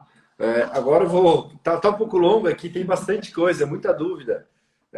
Agora eu vou tentar falar um pouquinho sobre o diagnóstico. Tá. Sobre o PCR, a característica dele, a acurácia, o valor preditivo positivo e negativo, e também a sorologia. Tá. E depois a gente pode responder. Eles estão perguntando sobre um pouquinho de isolamento, estão perguntando bastante ainda. Tá bom. Que tem gente que já está um tempo grande de isolamento e se pode ver a voz, se pode ver ou não. Bom, tá me escutando aí? Tá ouvindo? Tô ouvindo. Tá ouvindo? Eu tô ouvindo. Tá. Bom, beleza. Agora eu vou tentar passar pelo terceiro estágio, que é diagnóstico. Então, Desviaria, se puder comentar, acho que um pouquinho vale a pena só comentar, o Fabrício pode comentar melhor que todo mundo, a questão tem muita gente que eu tô vendo que de quarentena e isolamento. Eu sei que a gente não tem como, a gente não tem como dizer tempo, não tem como dizer nada, mas eu concordo com o Fabrício, a gente tem que, todos nós queremos uma solução. Eu também quero uma solução. Eu vim aqui na Austrália para fazer uma coisa que eu não estou fazendo. Eu vou ficar um ano aqui, não estou longe da minha família, sem perspectiva de voltar, os aeroportos estão fechados. Então todo mundo, às vezes as pessoas acham que a gente é pessimista, mas não, a gente também quer. Eu também queria que essa epidemia resolvesse em um dia para poder sair aqui ir num pub tomar uma cerveja, voltar para o Brasil, ver meus amigos. A gente também, como todo mundo quer, mas a gente não pode se deixar levar pela euforia e pela histeria, porque se a gente, como cientista e médico, se deixar levar, é melhor não ter nada, então. Então a gente também tem a perspectiva, a gente também quer que melhore, só que a gente tem que ter a racionalidade. Eu concordo plenamente com o Fabrício. A solução, na minha opinião, vai ser a vacina. Alguma medicação, eu sou muito cético que alguma medicação vai fazer diferente. E aí, por isso que eu até queria que, já que você vai entrar nesse mérito diagnóstico, que o Fabrício também comentasse a questão de isolamento, distanciamento. É totalmente chute, eu sei, mas é muita gente perguntando, né? Nós vamos terminar essa parte mais de ciência, depois a gente volta mais de orientações e recomendações do dia a dia, que tem bastante gente com dúvida, porque a gente está numa segunda etapa. A gente já está com o pessoal com bastante tempo no isolamento, e agora, o que fazer? Se a outra pessoa está, eu também não posso encontrar, então a gente entra um pouquinho nisso aí também. Diagnóstico. Eu acho que para a gente ter um diagnóstico, a gente fazer um exame, precisa mudar a nossa vida. O porquê fazer um exame? Essa é a máxima da medicina, né? Então, a gente tem à disposição PCR e a sorologia. Eu gostaria que vocês comentassem quando é realizado um, quando é realizado o outro, tá? E quando eu sei que eu estou curado e quando eu sei que eu estou imune. Só pergunta fácil. Bom, e outra coisa, viu? O cientista aqui é só você, viu? Só você. Deixa eu falar uma... Bom, em relação ao diagnóstico, o mais importante de tudo também, né? Cara, essa epidemia tem 18 semanas no Ocidente. Então, assim, é muito pouco tempo. A gente tem diversas dúvidas, a gente tem mais incertezas do que certeza. Aliás, praticamente só temos incertezas em todos os aspectos da doença. Então, a gente está numa fase, com esse tempo de doença que a gente tem, que a coisa que tem mais estudo em relação, mais valor para o clínico, no meu caso, são as coisas epidemiológicas. Então, é entender a doença para depois pensar nas intervenções, depois pensar nas prevenções, né? Enfim. Então, a relação ao diagnóstico talvez seja fundamental. Hoje, a gente tem, pro diagnóstico, 2 ferramentas validadas, né? Que são os testes baseados em biologia molecular e os testes baseados em imunologia, ou seja, as sorologias, né? Para explicar o que seria isso. Então, a biologia molecular nada mais é que através de um modelo experimental, você identifica moléculas que compatibilizam com a molécula de determinado patógeno. Então, no caso do SARS-CoV, por exemplo, então você pega partículas de RNA, você identifica a molécula de DNA, e aí depois disso você desenvolve um teste que dá semelhança com essas moléculas de RNA do SARS-CoV que você identificou. Então, a partir então, de materiais biológicos, no caso, então, pode ser escarro, suave colhido de orofaringe, lavado broncoalveolar, outras secreções fisiológicas, você vai lá e identifica o vírus baseado nesse teste de comparação de similaridade de moléculas. Isso chama-se PCR, tá? E o outro teste são os ensaios imunológicos. O que é isso? O PCR que você coleta... Em secreções biológicas. Então você pode... Exato, suave de orofaringe, escarro, lavado broncoalveolar, sangue, qualquer uma dessas. Qual que é o padrão ouro no Brasil? No Brasil não, no mundo, recomendado. Quando você não tem possibilidade de coletar material invasivo, que não é o ideal, porque a sensibilidade aumenta, mas o melhor é colher do suave de orofaringe da boca, né, do fundo da boca e do fundo do nariz. Esse seria o melhor, tá? E E aí você pode Qual é a acurácia dele? Quando ele pode... Então, resto de sintomas, sim. no meio... Como tudo, a resposta de um bom clínico é depende. Então é o seguinte, porque do que depende? Depende do kit que você tem disponível e de quais os dados que ele teve para validação do kit. Um exemplo, por exemplo. O primeiro kit que chegou no Brasil disponível, que foi disponibilizado no Adolfo Lutz em alguns hospitais Sentinela, ele tinha uma acurácia em torno de 65% a 80%. Esse foi o primeiro kit. Conforme o tempo foi passando, o número de amostras de sangue foi aumentando e os técnicos foram fazendo melhorias nos testes. Hoje, por exemplo, em Singapura, já tem um teste com sensibilidade de 98% e com especificidade de 100%. Então, quer dizer, é um teste praticamente perfeito. A sensibilidade dos nossos testes aqui melhoraram muito, muito, muito. Vou dar o exemplo do teste do laboratório com o qual eu tenho contato, que é o laboratório do Einstein. A sensibilidade passa de 90%. Então, um teste já confiável. Tá? Então, para a pessoa que tem sintoma, e a sensibilidade para as pessoas entenderem, qual é a capacidade do teste de identificar determinado agente que você está procurando. Tá? Então, assim... Por exemplo, se eu tenho sintomas, eu faço PCR, ele veio negativo, eu não tenho doença? Exatamente. Então, mais ou menos, também depende. Depende, então, da sensibilidade. Quanto maior a sensibilidade desse teste, menor a chance de você ter um falso negativo. Tá? Então, no caso, por exemplo, Maria ficou doente, você foi lá e coletou o teste. Se você tiver com poucos sintomas, a sua chance de ter um falso negativo aumenta. Quanto mais sintomas, mais tempo de doença você tem, mais partículas virais você vai ter, maior a sensibilidade do seu teste. Então, juntando todas essas variáveis, para chegar num número, a conclusão que a gente chega hoje é que, na maioria da população, se você for testar em condições normais, esse teste vai ter uma sensibilidade de 90%. Então, isso é uma mediana. Botando todas as variáveis na conta, a gente chega nessa mediana que tem mais ou menos 90%, que já é um número razoável para um teste tão recente. Só um minutinho, o pessoal acho que não está escutando. Não, deu para ouvir, só baixou um pouquinho, mas agora dá para ouvir. Tá. Dá para ouvir, então, essa é uma metodologia de teste. Para doença aguda, ou seja, o indivíduo desenvolveu sintoma e você vai procurar a doença nele, esse é o melhor teste. Esse é o padrão ouro, chamado padrão ouro. Tá? E aí temos as outras técnicas. Quais seriam essas técnicas? Qual a outra técnica? A técnica é a sorológica. O que é a sorologia? A sorologia é você pegar sangue do indivíduo e pesquisar anticorpos específicos contra determinada doença, que é a imunoglobulina, são as imunoglobulinas A, N e G. Tá? Então, em que pé que a gente está nisso hoje? Também é uma doença nova, então os testes ainda estão em melhora.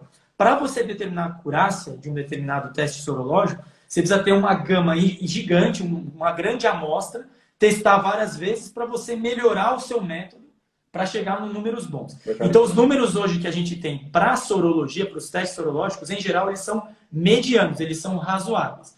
Por conta disso, a gente ainda não tem um papel muito bem definido do teste sorológico para o diagnóstico da doença. Olhando, então, agora, na situação atual, o melhor papel do teste sorológico é saber se uma pessoa já teve contato com o vírus.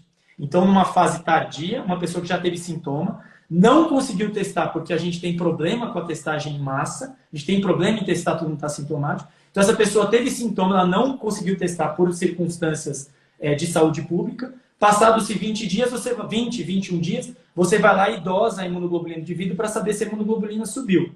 Se a imunoglobulina desse indivíduo subiu, você consegue fazer um diagnóstico retrospectivo desse indivíduo. Entendeu? Esse é o papel. Para saber se a infecção aguda, para tirar do isolamento, não dá. Isso ainda não dá. E Ari, como é que funciona o desenvolvimento desses testes e quanto a gente pode confiar neles ou não? Isso é uma questão muito mais... Aí a gente tem uma questão muito mais de desenvolvimento tório. Tá ouvindo? Tá ouvindo? Tô ouvindo. Então, eu tô ouvindo. Tá pensando, mas tá ouvindo. Ixi, acho que caiu de novo.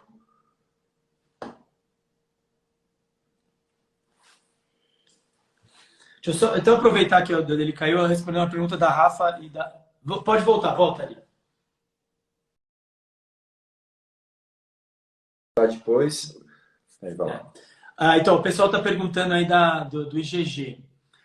Então, Rafa, olha só como é capciosa essa situação que a gente está. Como a doença é nova, então a gente ainda não tem número suficiente de sorologias para determinar o que seria um nível adequado dessa imunoglobulina G para saber se a pessoa já é imune ou não. E mais ainda, como não tem a longo prazo, a gente não consegue saber no segmento das pessoas se essa imunoglobulina vai ficar sempre alta, como por exemplo com sarampo, catapora, ou se ela pode ser induzida pelo contágio, por um recontato, como por exemplo com hepatite B, por exemplo. Então, precisa de tempo para a gente saber o comportamento da imunoglobulina na população geral, para saber como é o comportamento da imunoglobulina na maioria das pessoas. Então, são várias dúvidas ainda em relação a isso. Eu tive uma experiência interessante. Eu tinha PCR positivo, depois de 20 dias da doença, e minha sorologia veio negativa. Uhum. Então, é um falso negativo, na verdade. Ou a quantidade da doença que eu tive também está relacionada, não está? Se eu tive uma doença grave, vai formar mais IgG, talvez. Como a gente não tem os dados muito precisos ainda da sorologia, principalmente na época que você fez, então o resultado desse seu exame foi inconclusivo. A gente não consegue tirar a conclusão de nada. Vamos lá, Ari, voltou. E você... Não, então, eu queria até saber a opinião do Fabrício, que eu vejo muita gente perguntando. A pessoa, tem muita gente perguntando se eu tenho IgG positivo, tem muita gente querendo comprar sorologia, né? Tem um amigo meu que está querendo fazer sorologia. Isso tem alguma validade hoje em dia? Você fazer uma sorologia, ter um IgG positivo e falar, estou imunizado, posso sair na rua, posso encontrar as pessoas?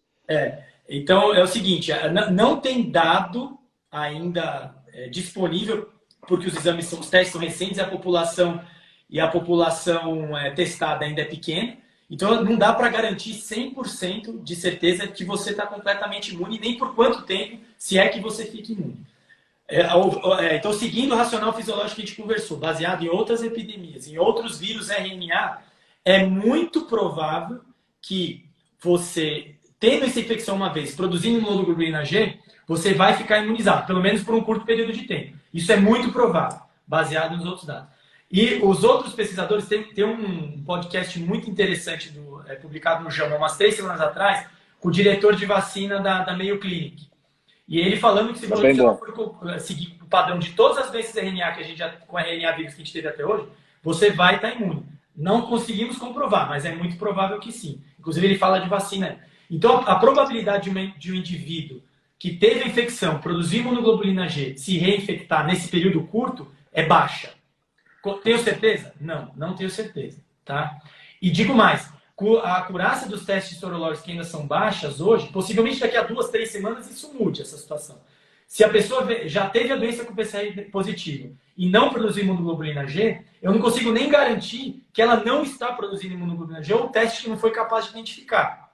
Então, olha o tamanho da limitação que a gente ainda tem. Então, sair a loucura aí no testar, principalmente quem foi assintomático, acho que não tem validade. Eu acho que o pessoal compra um monte de teste que importa, compra no Mercado Livre, compra na internet. Não, isso eu acho testes de baixa qualidade, que a maioria vai vir negativo, mas é um falso negativo, na verdade. Então você está com uma... Quando você pega coisa de má qualidade, uma coisa que não é tão boa, que você não confia, não dá para você confiar no resultado. Exatamente. Isso é igual você comprar um carro. Exatamente. Se você comprar um carro de uma origem desconhecida, ele também vai ser bom. Você não vai comprar um carro importado de origem desconhecida. Então acho que ainda não dá para... Exatamente. Então acho que não dá para você colocar isso ainda no fluxograma específico para diagnóstico e nem para testar as pessoas retrospectivamente do ponto de vista sorológico, do ponto de vista epidemiológico, assim, em massa. O melhor mesmo era testar todos os sintomáticos, essa testagem em massa e os profissionais de saúde. Isso era a testagem em massa adequada.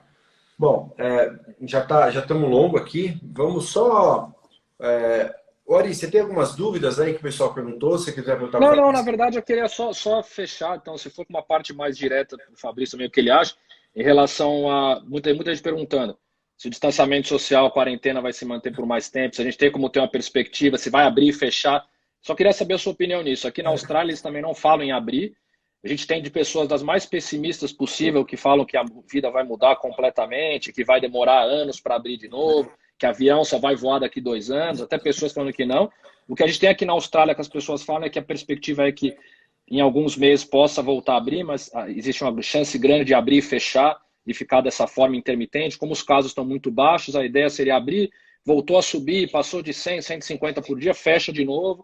Então eu queria saber a sua opinião e aí também já aproveitar e falar do isolamento vertical, que tem muita gente falando, qual que é o grande problema e se isso pode ter algum problema ou não. Bom, então vou fazer um comentário importante. Primeira coisa, eu não sou epidemiologista. Então, o que eu vou falar foram coisas lidas em literatura médica. Então, eu não tenho nem substrato técnico suficiente para emitir uma opinião confiável. Então, assim, o que eu li? A primeira coisa que tem que ficar claro para as pessoas entenderem. O distanciamento social horizontal, que é esse praticado na maioria dos lugares do mundo, ele funciona. Tem dado que corrobora isso. Tem 3 papers importantes, 3 trabalhos importantes disso aí. Um publicado no JAMA, os dados de Wuhan.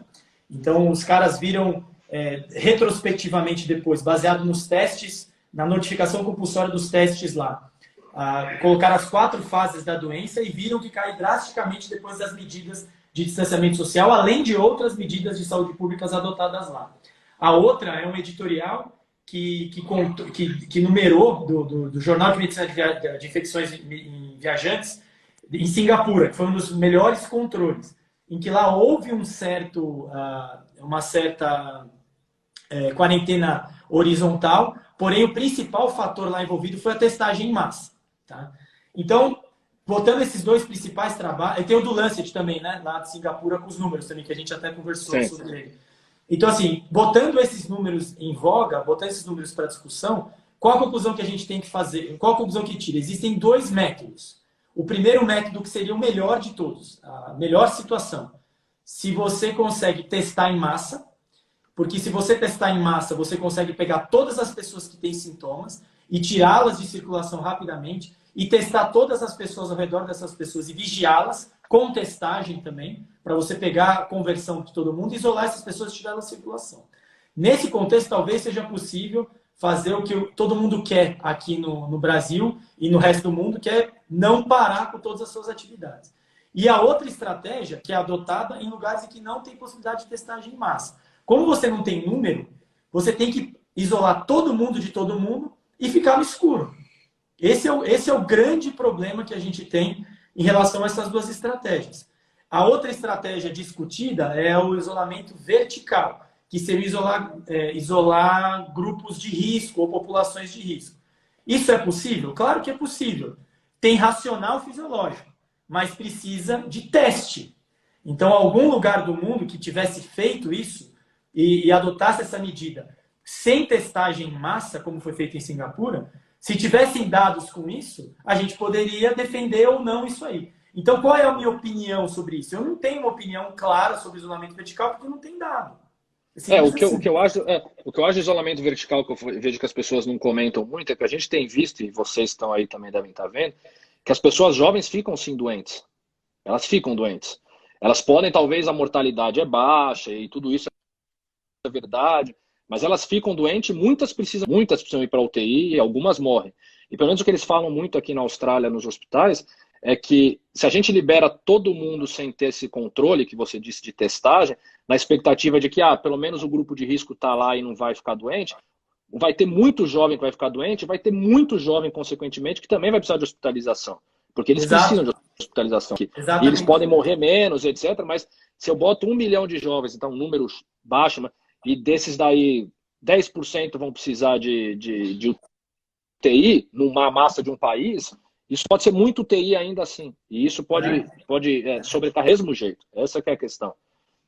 Exatamente. Apesar deles não morrerem no final. E dos jovens de 20 anos até os 49 anos, representam 56% da parcela das pessoas que ficam doentes. É a metade, é nesse pequeno grupo aí. No espaço amostral no espaço de temporalidade de 30 anos. A minha impressão como cirurgião, eu vejo que o que mais salva o paciente é a boa assistência médica que ele tem. Muito mais do que a cloroquina, muito mais tal. E o meu maior medo é um paciente morrer sem ter uma atenção médica mínima. Eu acho que isso que é um desesperador, assim, para nós médicos. Pelo que eu estou vendo, na medicina privada mesmo, vou falar Einstein, parece que atingiu um certo platô. A gente está mantendo um platô. Agora, no SUS, eu acho que a gente está ainda na rampa, porque o Brasil é gigantesco. E muitos estão questionando que, poxa, mas está tudo vazio, está tudo vazio. Ainda bem que está tudo vazio, não significa que o que fizeram deu certo. Exato, enquanto. exatamente. Né? Agora, o problema é até quando, né? Então, provavelmente, assim, o mais provável é que as medidas de distanciamento tiveram algum efeito, principalmente, como eu falei lá no iniciozinho, para as pessoas que conseguem fazer, né? Quem sou eu para julgar determinadas circunstâncias sociais e falar quem pode e quem não pode fazer? Quem consegue fazer e fez, que foi nessa classe, nessa pequena população da sociedade brasileira, o número caiu.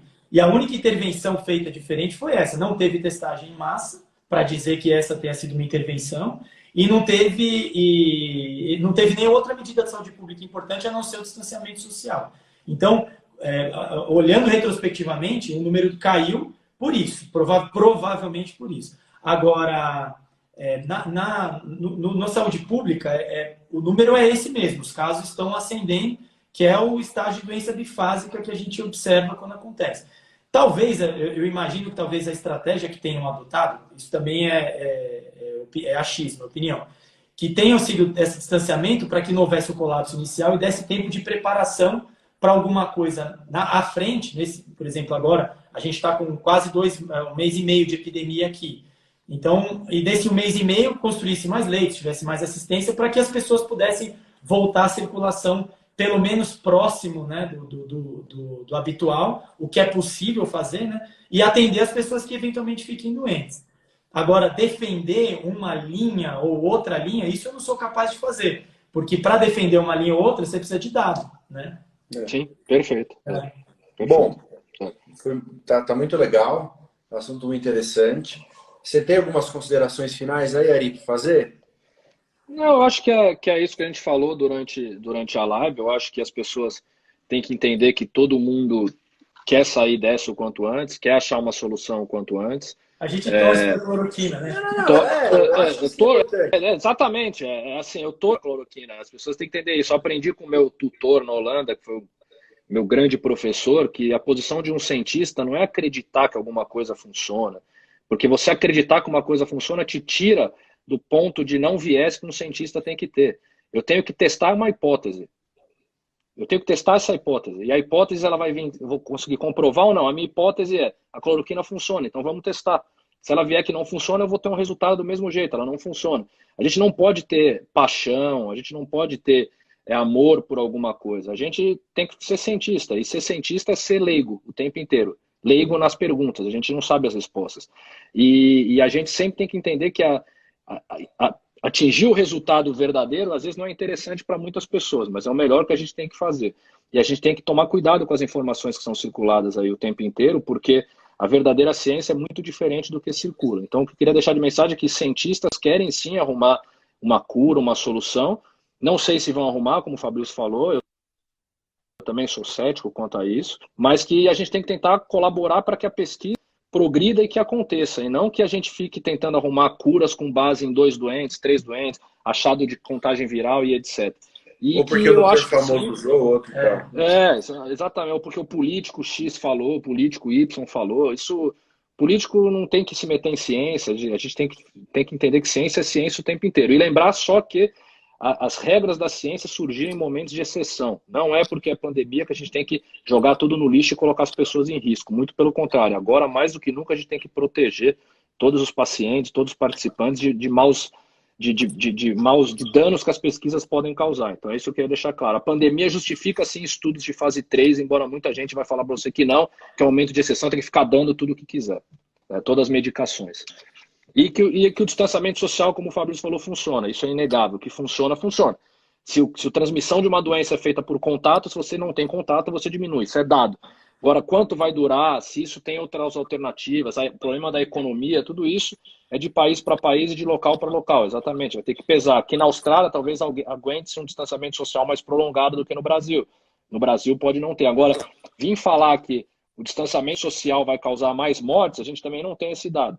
Né? De novo, pode ser a verdade em alguns países, em outros não. O Reino Unido já mostrou os dados. O Reino Unido mostrou que, comparado com os últimos não sei quantos anos, a mortalidade por semana desde que tem Covid estourou de uma forma assim enorme, mesmo quando comparado com o máximo que aquela semana teve há algum ano. Então, existe, não é uma brincadeira, não é mentira que ninguém fica doente, que ninguém morre. Então é só isso que eu acho que tem que ficar de mensagem.